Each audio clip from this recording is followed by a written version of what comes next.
جو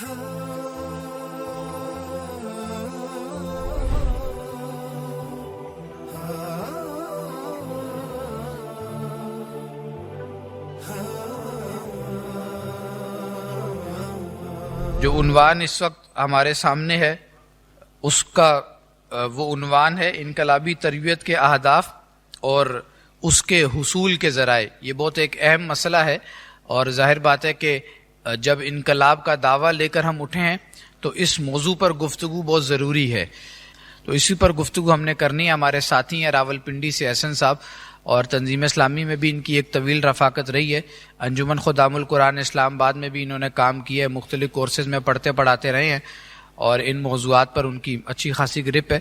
میں ان سے گزارش کروں گا کہ وہ تشریف لائیں اور اس موضوع پر اظہار خیال فرمائیں۔ الحمدللہ رب العالمین والصلاة والسلام علی سید المرسلین، اما بعد فاعوذ باللہ من الشیطان الرجیم، بسم اللہ الرحمن الرحیم۔ رب اشرح لی صدری ویسر لی امری واحلل عقدۃ من لسانی یفقہوا قولی واجعل لی وزیرا من اہلی رب زدنی علما اللہم فقہنا فی الدین اللہم ارنا الحق حقا وارزقنا اتباعہ وارنا الباطل باطلا وارزقنا اجتنابہ آمین۔ اللہم صلی علی محمد وعلی آل محمد کما صلیت علی ابراہیم وعلی آل ابراہیم انک حمید مجید۔ اللہم بارک علی محمد وعلی آل محمد کما بارکت علی ابراہیم وعلی آل ابراہیم انک حمید مجید آمین یا رب العالمین۔ جو عنوان ہے وہ ہے اصل میں انقلابی تربیت کے اہداف، کہ جو جماعت انقلاب کا عزم لے کے کھڑی ہو اس کے اندر جو شامل لوگ ہیں ان کی تربیت، تو اس تربیت کا حاصل کیا ہونا چاہیے، اس تربیت کا فوکس کس بات پہ ہونا چاہیے، اس تربیت کے ٹارگٹس کیا ہونا چاہیے اور ان کے حصول کے ذرائع، کہ ان ٹارگٹس کو وہ تربیت کے اندر جو اہداف مقرر کیے جائیں تو اس کو کیسے اچیو کیا جا سکتا ہے۔ تو قلیل وقت ہے، ویسے تو الحمدللہ بہت ساتھی، زیادہ تر ساتھی تو ان مضامین سے گزرے ہوئے، تو بات جو ہے وہ مختصر بات جو ہے وہ میں آپ کے آگے رکھتا جاؤں گا تاکہ ایک نقشہ جو ہے ذرا جامع قسم کا نقشہ وہ ہمارے ذہنوں میں آ جائے، اور جب ہم یہاں سے واپس جائیں تو اللہ تعالیٰ کرے کہ بات اگر دل میں اتر جائے تو اس پر کنسنٹریٹ کریں اپنی انفرادی کیپیسٹی کے اندر۔ تو پہلی بات تو اس میں بنیادی یہ ہے کہ تربیت جب بھی ہوتی ہے کہ فیصلہ کیا جاتا ہے کہ کسی گروہ کی تربیت کرنی ہے، کسی شخص کی تربیت کرنی ہے، کسی انسان کی تربیت کرنی ہے، تو وہ اس ہدف کے مطابق کی جاتی ہے کہ جو اچیو کرنا ہوتا ہے۔ تو ظاہر بات ہے اگر ایک انقلابی جماعت ہے تو اس کی تربیت، اس کا جو ہدف ہے وہ انقلاب ہی ہے۔ ایک لفظ میں جماعت کا جو ہدف ہے وہ انقلاب ہے، ٹھیک ہے، اور تربیت پھر اسی انقلاب کے حصول کے لیے کی جائے گی کہ اس انقلاب کو برپا کیا جا سکے۔ اسی طرح اگر ہدف اسلامی انقلاب ہے تو پھر وہ یا اقامت دین ہے بالفاظ دیگر، تو پھر تربیت کے اہداف بھی اسی اعتبار سے مقرر کیے جائیں گے اور اس شخص کے اندر یا اس گروہ کے اندر وہ اوصاف پیدا کرنے کی کوشش کی جائے گی کہ جس کے نتیجے میں وہ اسلامی انقلاب کو برپا کر سکیں، ان اوصاف سے متصف ہو کے وہ اقامت دین کا کام سر انجام دے سکیں، اور اس راستے میں جو چیلنجز ان کو پیش آتے ہیں ان کو خوش اسلوبی سے وہ ٹیکل کر سکیں۔ تو اب اس حوالے سے قرآن اور سیرت کے اندر ایک جامع نقشہ ہمارے سامنے آتا ہے، پوری رہنمائی ہمارے سامنے قرآن اور سیرت کے اندر موجود ہے کہ اقامت دین کا کام کرنے والے لوگوں کو تربیت کے کن مراحل سے گزرنا چاہیے۔ تو اس میں سب سے پہلے جو چیز میں آپ کے سامنے رکھنا چاہوں گا، وہ سارے مقامات تو ظاہر بات ہے ہم یہاں ڈسکس نہیں کر سکتے، تو اہم باتیں جو ہیں اس میں سب سے پہلی چیز کہ اگر یہ اس تربیت ہم چاہتے ہیں کہ ہم ایک انقلابی جماعت کا حصہ بنیں، ایک انقلابی گروہ کا حصہ بنیں، ایک انقلابی عزم لے کے جو ہم کھڑے ہوئے ہیں اس کو پایہ تکمیل تک پہنچائیں، ٹھیک ہے، اس کے مراحل جو ہیں وہ طے کرتے چلے جائیں، تو پہلی چیز کہ اس تربیت سے گزرنے کے لیے اس سے پہلے، اس سے پری ریکوزٹ اگر کہہ دیں تو غلط نہیں ہوگا، اس کا پری ریکوزٹ یہ ہے کہ جو کلمہ شہادت میں یا کلمہ طیبہ میں ہم کہتے ہیں کہ لا الہ الا اللہ، سب سے پہلے تو نفی کرنی ہوگی۔ اگر آپ ایک نظام کو برپا کرنا چاہتے ہیں، ایک نظام عدل و قسط کو برپا کرنا چاہتے ہیں، اسلامک ریولوشن لے کے آنا چاہتے ہیں، اقامت دین کرنا چاہتے ہیں، تو باقی جتنے بھی ادیان ہیں ان کا اگر اس کا انکار ہم دل سے اور زبان سے اور عمل سے، تو پھر یہ ایک خواب ہے کہ جو دیکھ تو لیا ہم نے، لیکن یہ کہ ہم اس کو کبھی پایہ تکمیل تک نہیں پہنچا سکتے، اس کو کب ہم اس ٹارگٹ کو ہم کبھی بھی اچیو نہیں کر سکتے۔ اگر ہمارے دل میں اسی باطل نظام کی محبت ہے، اس کے ساتھ بھی ہمارے مفادات ہیں، تو اس کو پایہ تکمیل تک نہیں پہنچا سکتا۔ تو یہ چیز تو ہمارے جو دین میں ہماری انٹری ہے اسی سے یہ واضح ہو جاتی ہے کہ اللہ کا بھی یہی تقاضا ہے کہ پہلے سارے الہوں کا انکار کرو، اسی طرح میں کہوں پہلے سارے ادیان کا انکار کرو، سارے نظاموں کا انکار کرو، جس نظام میں رہ رہے ہو اس کا بھی انکار کرو، تو اس کے بعد معاملہ آگے چلے گا. اسی چیز کو سورہ بقرہ میں اللہ تعالیٰ نے فرمایا فَمَن يَكْفُرْ بِالطَّاغُوتِ وَيُؤْمِن بِاللَّهِ, پس جو کوئی انکار کرے طاغوت کا. تو اگر جو نظام ایگزسٹ کر رہا ہے, جو ادیان ایگزسٹ کر رہے ہیں, اگر ہم ان کو طاغوت سمجھیں ہی نہ, تو پھر کس چیز کو ہم چاہتے ہیں, کس نظام, اس نظام کو کیوں لانا چاہتے ہیں؟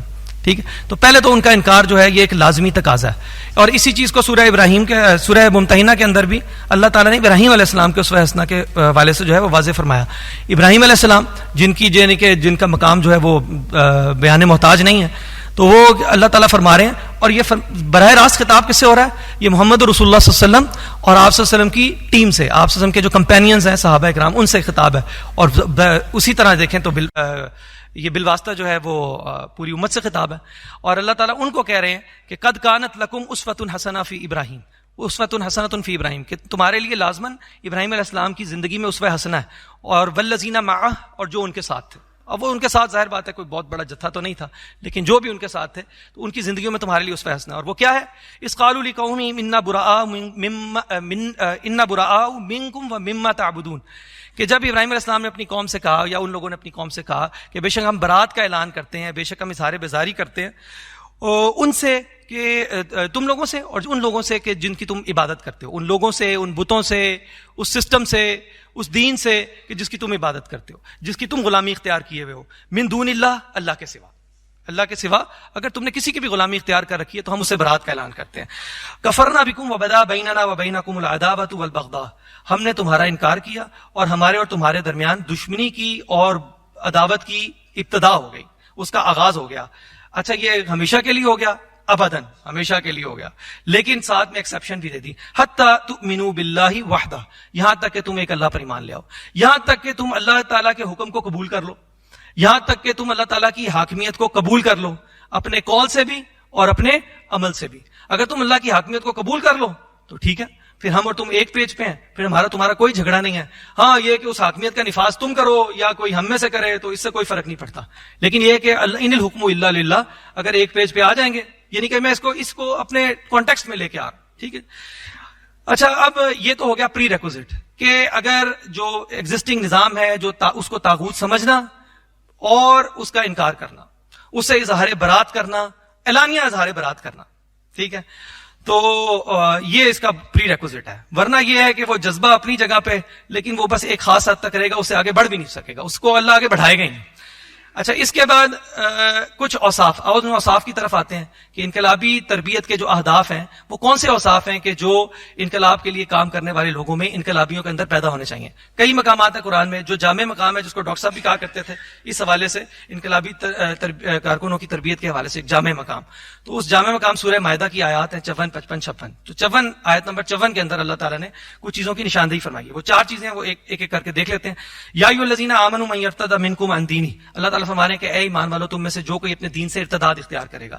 تو ڈاکٹر صاحب رحمہ اللہ فرمایا کرتے تھے, ایک تو ظاہری ارتداد ہے کہ مرتد ہی ہو جائے بندہ, اور ایک یہ کہ باطنی ارتداد ہے. باطنی ارتداد کیا ہے کہ دین کا تقاضا سامنے آ جائے, بات سمجھ میں آ جائے کہ اللہ اور اس کے رسول صلی اللہ علیہ وسلم نے اور ان کے صحابہ نے کیا کام کیا, بات کو اور ان کی زندگیاں کس منہج پہ گزری, وہ چیز واضح ہو جائے, اور اس کے بعد انسان اس کو کرنے پر آمادہ ہو کر پھر آہستہ آہستہ پسپائی اختیار کرے, اس کے لیے جواز تراشے, اس کے لیے جسٹیفیکیشن تراشے.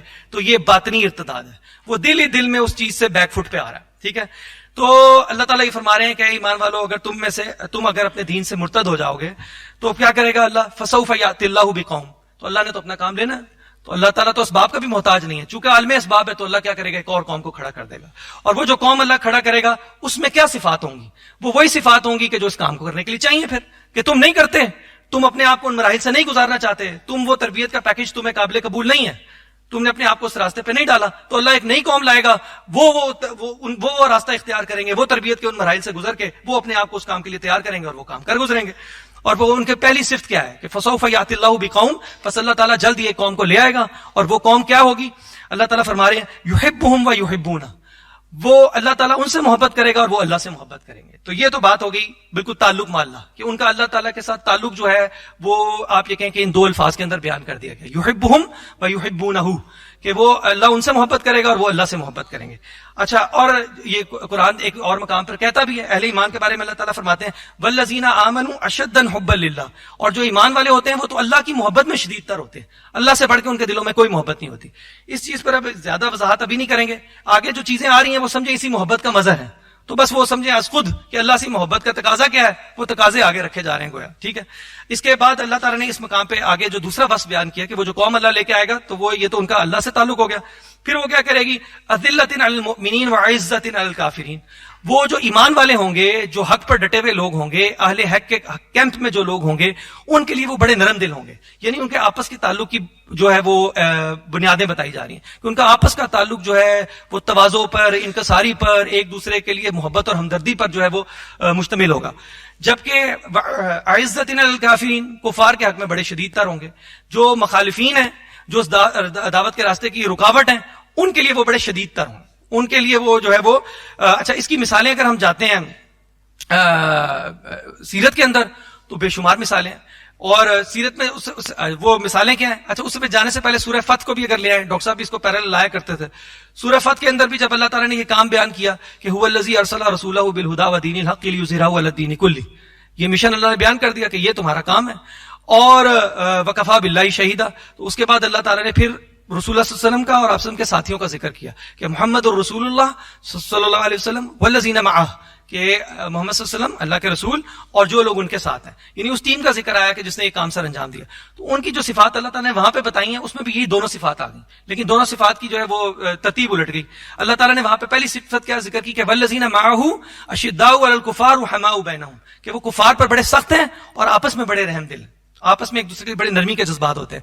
اس کے بعد اللہ تعالیٰ نے فرمایا کہ تراہم رکعا سجدا یبتغون فضلا من اللہ ورضوانا، کہ تم ان کو دیکھو گے کہ وہ رکوع کرتے، سجدے کرتے، اللہ کا فضل تلاش کریں، اللہ کی رضا کے جویاں ہیں، اللہ کی رضا کے متلاشی ہیں. ٹھیک ہے، سیماہم فی وجوہہم من اثر السجود، اور یہ کہ ان کے چہروں کے اوپر وہ جو کیفیت پیدا ہوئی ہے، جو ان کے چہروں پہ نورانیت پیدا ہوئی ہے، کس وجہ سے؟ سجدوں کے اثر سے. یعنی کہ یہ اصل میں ان کی باطنی کیفیت ہے کہ جو چہرے سے آیا ہے. ٹھیک ہے، اور ذالک مثلہم فی التوراۃ ومثلہم فی الانجیل، اور اللہ تعالیٰ نے ان کی یہ مثال تو بیان کی ہے تورات کے اندر، اور انجیل کے اندر بھی پھر اللہ تعالیٰ نے پوری آگے ایک مثال بیان کی ہے جس کے ذریعے اللہ تعالیٰ نے واضح کیا. تو اس ادھر تک اگر بات کو رکھیں تو یہ چیز یہ بھی سامنے آ گئی کہ اللہ سے ان کا تعلق کس قدر مضبوط ہے. اس میں رکوع بھی ہیں، اس میں سجود بھی ہیں، اللہ کی عبادت کا شوق بھی ہے، اور یہی چیز ہے کہ جو ان کو اس کام پر ابھارے ہوئے ہے کہ جس کام کا اللہ نے پچھلی آیت میں ذکر کر دیا کہ وہ اقامت دین کا کام کرنا چاہتے ہیں، اس دین کو تمام ادیان پر غالب کرنا چاہتے ہیں. تو یہ تو بہرحال ان کی آپس کے تعلقات کی نوعیت. اچھا، آپس کے تعلقات کی نوعیت کے حوالے سے میں کہتا سیرت میں بے شمار ایگزامپلس، صرف اشارے کہ غزوہ بدر میں حضرت ابوبکر اور ان کا بیٹا آمنے سامنے، تو جو بعد میں ان کا ڈائلاگ ہوا، اور اس کے بعد حضرت عمر نے جو اپنے ماموں کو قتل کیا غزوہ بدر میں، مصعب بن عمیر کا بھائی جو ہے وہ جب بدر میں قید ہوا تو انہوں نے اپنے انصاری ساتھی کو کیا کہا اس کے بارے میں کہ اس کی ماں بڑا فدیہ دے گی، بڑا کس کے اس کو تم باندھو. پھر سعد بن وقاص جو ہیں، جب رسول اللہ صلی اللہ علیہ وسلم گر گئے غزوہ احد کے دن اور مشرکین کے جتھے نے جو ہے وہ پورا حملہ کیا ہوا ہے، تو سعد بن ابی وقاص رضی اللہ تعالیٰ عنہ ان دو صحابہ مہاجرین صحابہ میں سے ایک ہیں جو بالآخر بچ گئے تھے رسول اللہ صلی اللہ علیہ وسلم کے پاس. سامنے عتبہ بن ابی وقاص ہے جو ان کا بھائی ہے، اور رسول اللہ صلی اللہ علیہ وسلم کو اس نے بڑی زبردست گزن پہنچائی، اس موقع پہ بڑی زبردست جو ہے وہ ذکر پہنچائی. تو سعد بن وقاص چاہتے تھے کہ اس کا سر جو ہے وہ اڑا دیں، لیکن بہرحال یہ کہ اڑا کسی اور نے دیا، لیکن یہ ان کی خواہش تھی کہ وہ اڑا دیں. تو اسی طرح جو عبداللہ بن، اچھا یہ تو ہو گئے بالکل جو کفار اور مسلمان آمنے سامنے ہیں. اب دیکھیں کہ عبداللہ بن ابی کے کیا کرتوت تھے. اور غزوہ بنو المصطلق سے جب واپس ہو رہے ہیں تو عبداللہ بن ابی کے بیٹے جن کا اپنا نام عبداللہ ہے وہ کھڑے ہو گئے راستے میں تلوار لے کے کہ یہ شخص جس نے رسول اللہ صلی اللہ علیہ وسلم کے بارے میں کمینگی سے بھری، خباثت سے بھری بکواس کی ہے، یہ میرا باپ ہے، لیکن یہ اس وقت تک مدینے میں داخل نہیں ہوگا جب تک رسول اللہ صلی اللہ علیہ وسلم اجازت نہیں دے. تلوار نکال کے باپ پہ کھڑے ہو گئے. اب باپ بھی تو کلمہ گو ہے، ٹھیک ہے، تو لیکن یہ کہ ان کی ہمدردی، ان کی جو ان کے دل میں عزت اور احترام ہے وہ کس کے لیے؟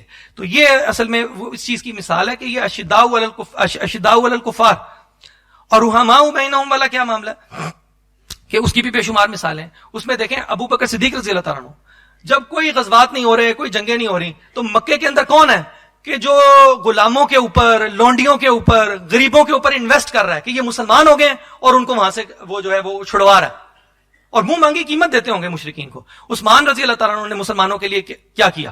مسلمانوں کے لیے اقامت دین سے ہٹ کے آپ دیکھیں کہ مسلمانوں بھائیوں کے لیے وہ کیا، ان کے دل میں کیا جذبات ہے کہ مال کس طرح ان کے لیے خرچ کرتے تھے. حالانکہ وہاں سے کوئی ریٹرن تو نہیں نظر آ رہا ہے. ایک غلام کو آزاد کرائیں گے تو غلام کیا کر لے گا مکے کے اندر ان کے لیے، لیکن وہ کس کے لیے کر رہے ہیں؟ اور وہ کون سے جذبات ہیں وہ جو ان کو مجبور کر رہے ہیں کہ وہ اپنے غلام مسلمان بھائی کو جو ہے وہ غلامی کے شکنجے سے نجات دلائیں، جو مشرک ان کے اوپر ظلم و ستم توڑے ہوئے. اسی طرح اسی چیز کو اللہ تعالیٰ نے اچھا پھر آپ جب مدینہ ہجرت ہوتی ہے تو مواقعات مدینہ ہمارے سامنے بتانے کی ضرورت نہیں ہے. تو اللہ تعالیٰ نے اس چیز کا نقشہ کھینچا ہے قرآن کے اندر. سورہ حشر میں اللہ تعالیٰ نے فرمایا وَيُؤْثِرُونَ عَلَىٰ أَنفُسِهِمْ کہ وہ اپنے اوپر دوسروں کو ترجیح دیتے ہیں. وَلَوْ كَانَ بِهِمْ خِصَاصَةٌ چاہے کہ وہ خود تنگی کی حالت میں ہو. تو جو انصار نے جو ان کا احترام کیا تھا اور جو ان کے لیے قربانی دی تھی اپنے مہاجرین بھائی کے لیے، اس کا اللہ تعالیٰ نے ذکر کیا. ٹھیک ہے. تو یہ پھر جنگ یرموک وہ بھی واقعہ معروف ہے کہ ایک شہید ہو رہے ہیں تو پانی دوسرے کو پلا دو، وہ جناب شہادت کے وقت پانی تیسرے کو پلا دو، اور جب کسی کو پینا نصیب نہ ہوا اور تینوں اللہ کو پیارے ہو گئے. تو یہ جو ہے یہ صرف اس طرف ہلکے ہلکے اشارے ہیں، ہم سب ان چیزوں سے گزرے ہوئے. تو اس چیز کو اگر جائیں گے اب تو جو مقام آپ کے سامنے رکھنا چاہوں گا وہ ہے سورہ مجادلہ کی آخری آیت. سورہ مجادلہ کی آخری آیت میں اللہ تعالیٰ نے فرمایا کہ لا تجد قوما یؤمنون باللہ والیوم الآخر کہ نبی صلی اللہ علیہ وسلم آپ نہیں پائیں گے ان لوگوں کو جو اللہ پر اور یوم آخرت پر ایمان رکھتے ہیں، یوادون من حاد اللہ ورسولہ کہ وہ اللہ اور اس کے رسول صلی اللہ علیہ وسلم کی مخالفت کرنے والوں سے محبت کریں. کہ جو اللہ اور اس کے رسول صلی اللہ علیہ وسلم کی مخالفت پر اتر آئے ہیں، جو اللہ اور اس کے رسول صلی اللہ علیہ وسلم کے قانون کو پاؤں تلے روند کے اس کے اوپر کھڑے ہو گئے ہیں اور فخریہ اپنی حاکمیت کا نعرہ لگائے ہوئے ہیں، تو ایسے لوگوں کو نبی صلی اللہ علیہ وسلم آپ ہرگز ایمان والوں کو نہیں پائیں گے کہ وہ ایسے لوگوں سے محبت رکھیں. ایسے لوگوں سے کیا ہونا چاہیے؟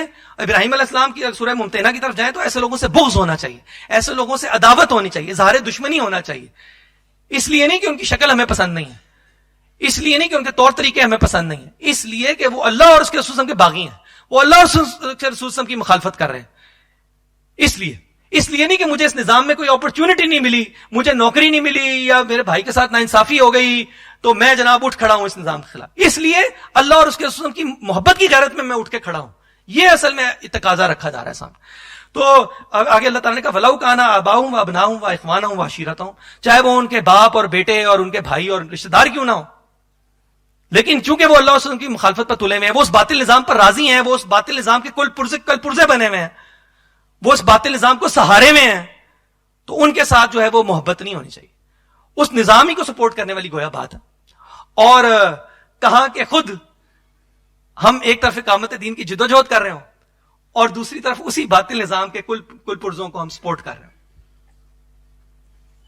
یا خود اس کا ایک پرزہ بنے ہوئے ہوں، تو پھر اقامت دین کیسے ہوگی؟ نظام کو چینج کیسے کریں گے؟ ریولوشن کیسے لے کے آئیں گے؟ انقلاب کیسے برپا ہوگا؟ یہ انقلاب تو میرے اپنے اندر نہیں آیا، میں تو خود اس نظام کو بھی چلا رہا ہوں اور ادھر بھی کچھ 2-4 5,000 10,000 انفاق کر کے تو 2-4 گھنٹے لگا کے ادھر سے قرآن سن کے اور یہ خوش ہو رہا ہوں دل میں کہ میں اقامت دین کا کام کر، میں انقلاب برپا کرنا چاہتا ہوں.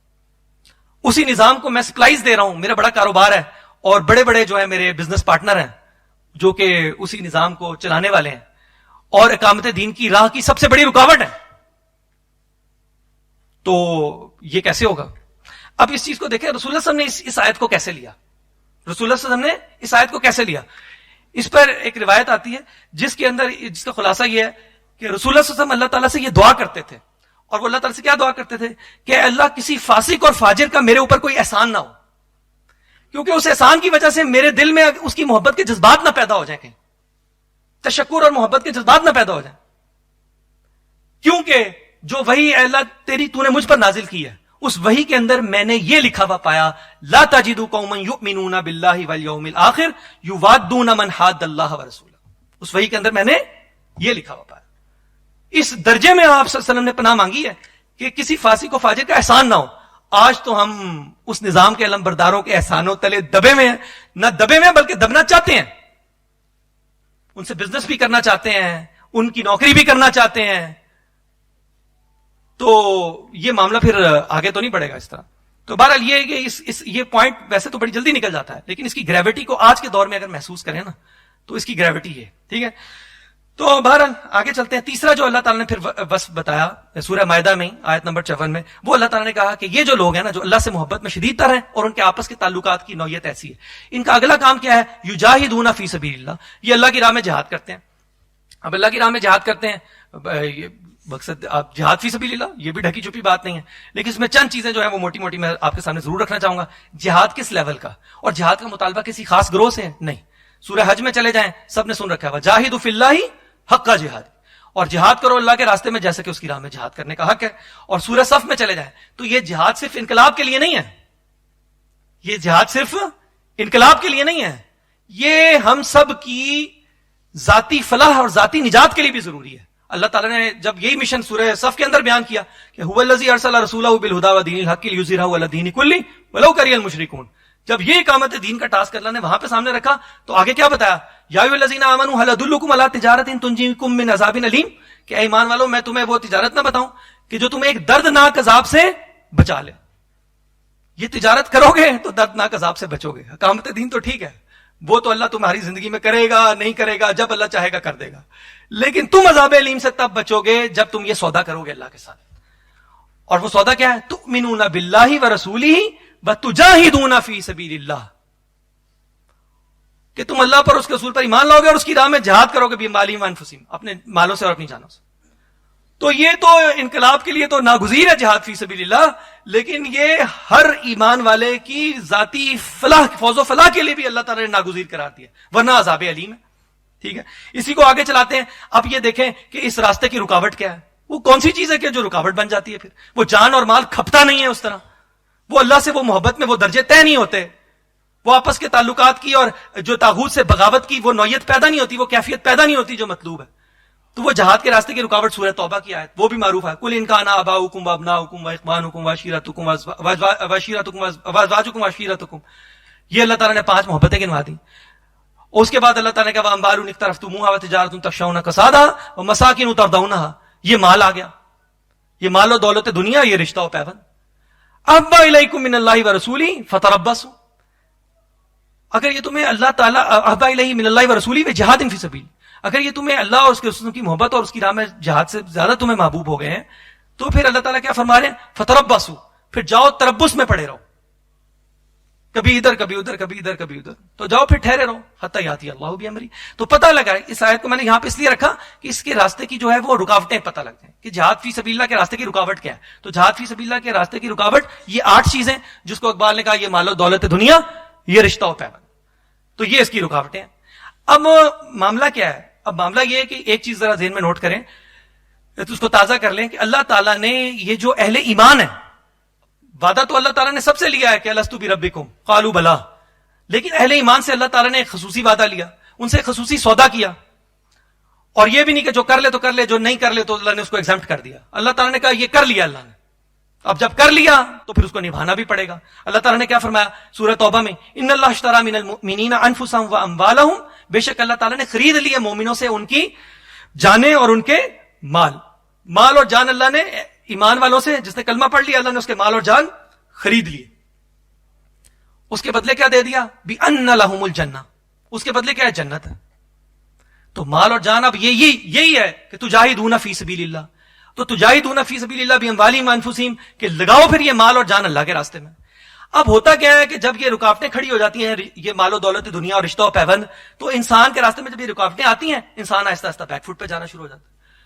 وہ اس کو سمجھ کے بھی جہاد کی فرضیت کو، اس اقامت دین کی فرضیت کو سمجھتے ہوئے بھی آہستہ آہستہ جب پسپائی اختیار کرتا ہے اسی مال و دولت دنیا اور رشتہ و پیوند کی وجہ سے، تو پھر کیا ہوتا ہے؟ اس کا نتیجہ کیا نکلتا ہے؟ اس کا نتیجہ جو قرآن نے ڈکلیئر کیا، وہ قرآن نے کیا ڈکلیئر کیا؟ اس کو بھی سورہ توبہ میں اللہ تعالیٰ نے ڈکلیئر کیا کہ اللہ تعالیٰ کیا کرتا ہے کہ اس وعدہ خلافی کے نتیجے میں، کہ جو اللہ سے عہد کیا ہے، جو اللہ سے سودا کیا ہے، اس وعدہ خلافی کے نتیجے میں پھر اللہ کیا کرتا ہے؟ فَعَاقَبَهُمْ نِفَاقًا فِي قُلُوبِهِمْ إِلَى يَوْمِ يَلْقَوْنَهُ، کہ اللہ تعالیٰ ان کے دلوں میں نفاق کو کھبو دیتا ہے جب تک کہ وہ اللہ تعالیٰ سے ملاقات کرے، اس دن تک کہ جب وہ اللہ سے ملاقات کرے، یعنی ہمیشہ کے لیے اللہ نے ان کے دلوں میں نفاق کھبو دیا، اتار دیا، بٹھا دیا اللہ تعالیٰ نے۔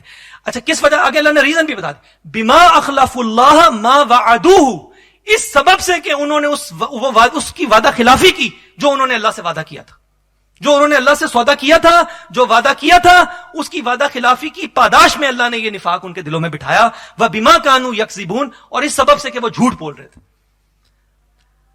اور اسی کو اگر میں آگے لے کے جاؤں ذرا سا، تو آپ یہ دیکھیں کہ سورہ منافقون کے اندر اور سورہ توبہ کے اندر جب اللہ تعالیٰ نے اس چیز کو ڈکلیئر کر دیا کہ اے نبی صلی اللہ علیہ وسلم استغفرت لهم ام لم تستغفر لهم لن يغفر اللہ لهم ان اللہ لا يهدي القوم الفاسقین، کہ اے نبی صلی اللہ علیہ وسلم آپ ان کے لیے استغفار کریں یا نہ کریں، اللہ ان کو ہرگز معاف نہیں کرے گا، منافقوں کو، بے شک اللہ تعالیٰ فاسقوں کو ہدایت نہیں دیتا.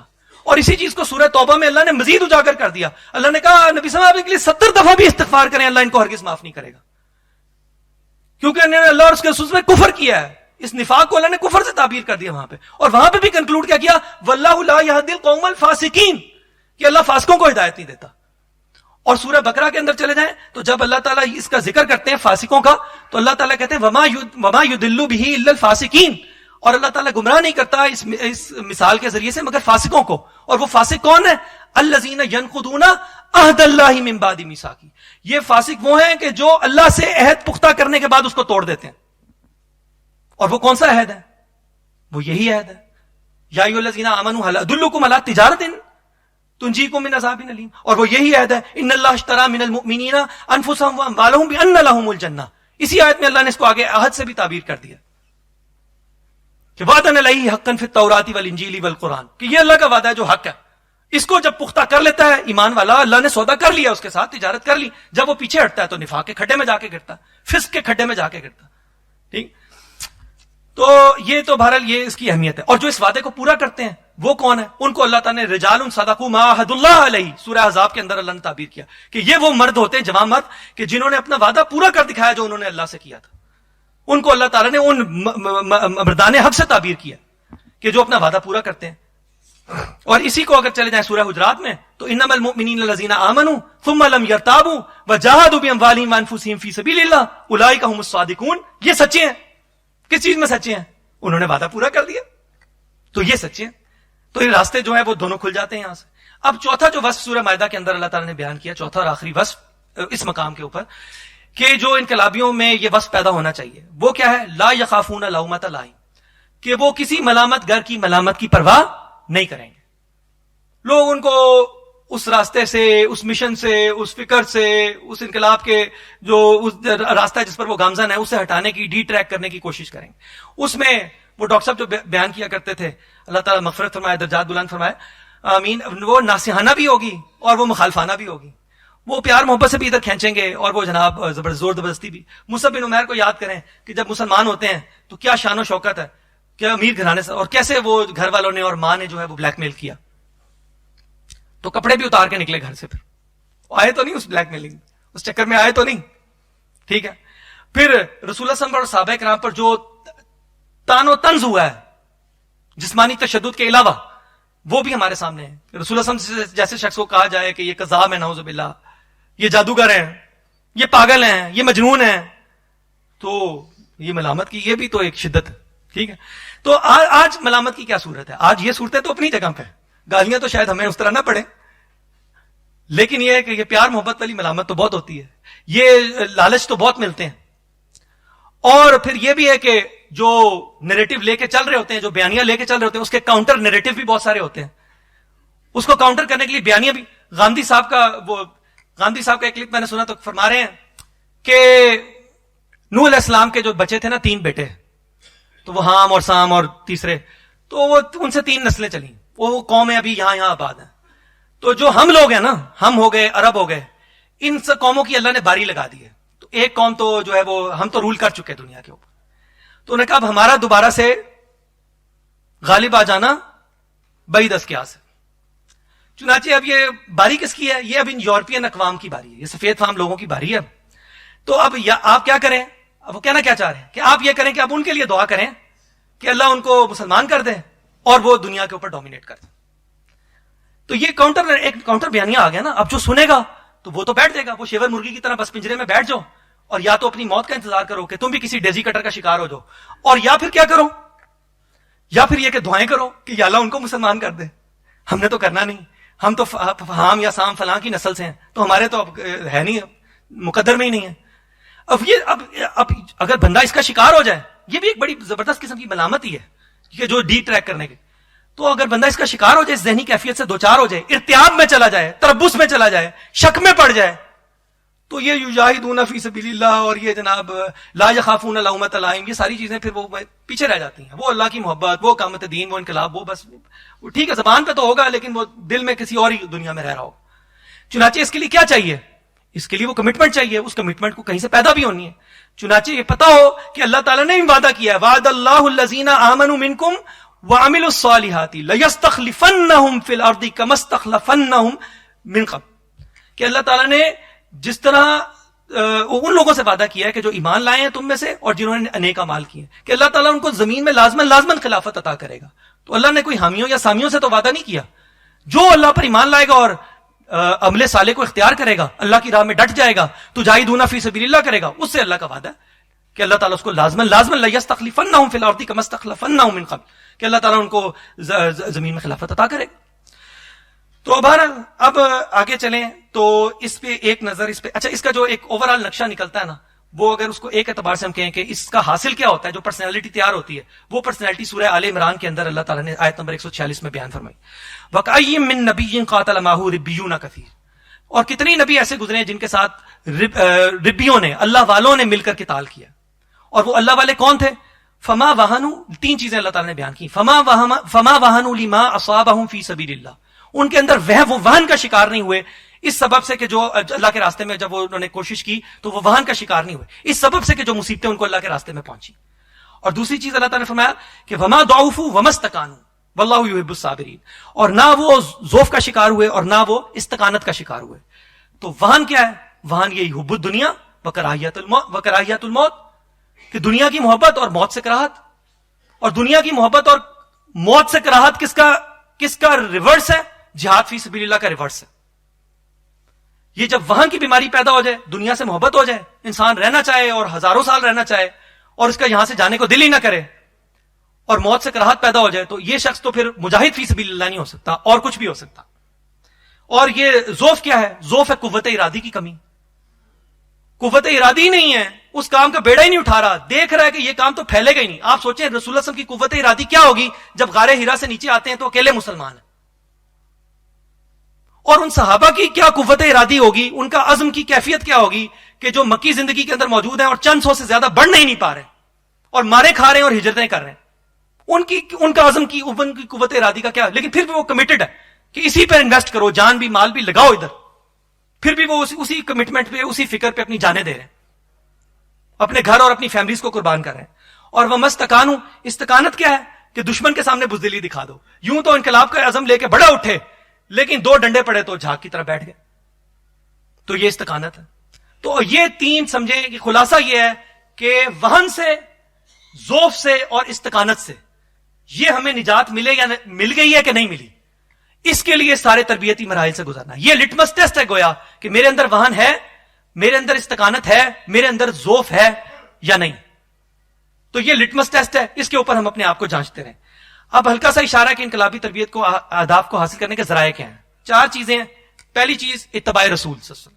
رسول صلی اللہ علیہ وسلم کے اتباع کے بغیر, ان کی سنتوں کے بغیر یہ ممکن نہیں ہے.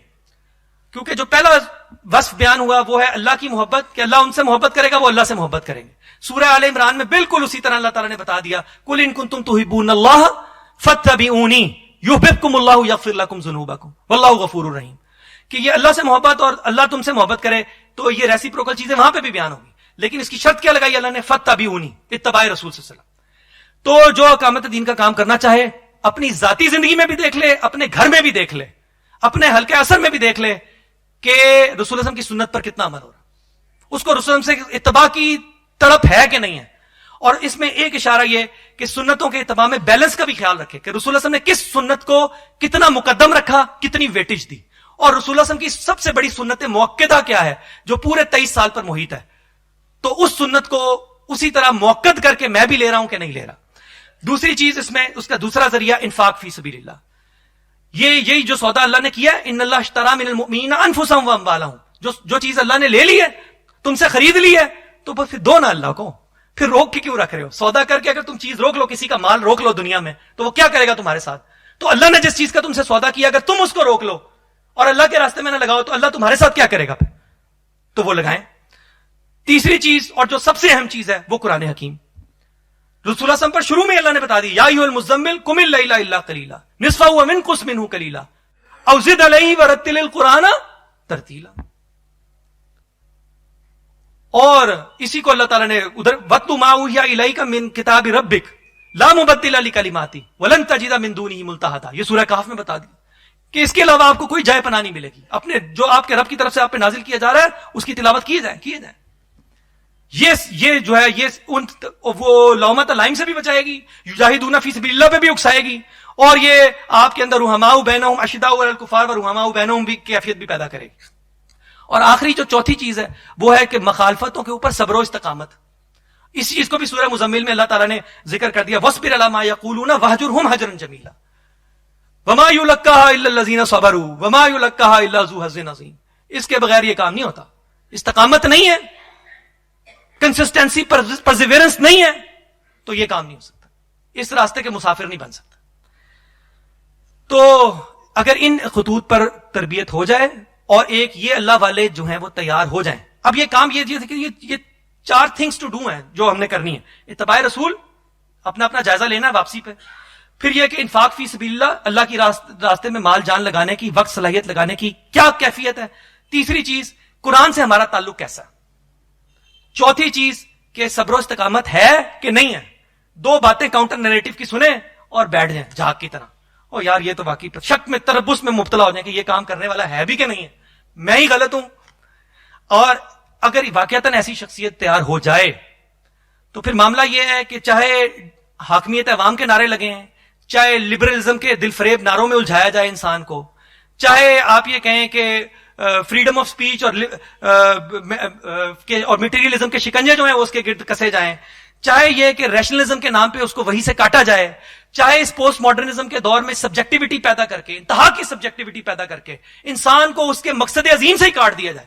وہ مقصد عظیم کہ میں اسی لیے مسلمان, میں اسی لیے نمازی, میری زندگی کا مقصد جو کیا ہے وہ تیرے دین کی سرفرازی, تو وہ اس مقصد سے انسان کو کاٹ دیا جائے, اتنی سبجیکٹیوٹی پیدا کر دی جائے. ان سب کا توڑ اگر یہ ہے کہ واقعی اگر ربیون پیدا ہو گئے ہیں قرآن سے تعلق کے نتیجے میں, تو وہ ربیون کے کیمپ سے ایک ہی نعرہ بلند ہوگا, اور وہ کیا ہوگا, حسبنا اللہ نعم الوکیل نعم المولا و نعم النصیر.